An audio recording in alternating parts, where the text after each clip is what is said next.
இன்னைக்கு ஈவினிங் பார்த்தீங்கன்னா, எங்க வீட்டுக்கு மேல நெறைய மழை மேகம் நின்னுட்டு இருந்தது. நான் கூட நெறைய மழை பெய்யும் அப்படின்னு நெனச்சேன். பார்த்தா காத்து வந்து எல்லா மழையுமே கொண்டுட்டு போயிருச்சு. வந்த கொஞ்சம் மழைக்கும் கிளைமேட் சில்லுன்னு ஆயிடுச்சுங்க.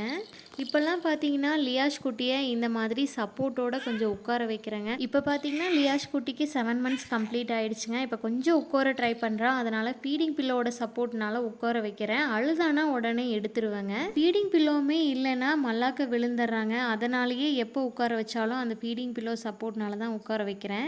ட்ரெஸ்ஸிங் டேபிளில் இருந்த பொருள் எல்லாமே ரொம்ப கசாமுசான்னு இருந்ததுங்க. நான் பெங்களூர் வந்தே 1 மந்த் மேலே ஆச்சு. ஸோ அதெல்லாமே க்ளீன் பண்ணிடலான்னு இன்றைக்கி அந்த வேலை பண்ணிகிட்டு இருந்தேன். டின்னர் சாப்பிட்டு கையோட எல்லா பாத்திரமும் வாஷ் பண்ணி வச்சாச்சுங்க. நாளைக்கு ஆடி வெள்ளிங்கிறதுனால சாமி ஃபோட்டோவில் இருக்கிற எல்லா பூவையும் எடுத்து க்ளீன் பண்ணிகிட்டு இருந்தேன்.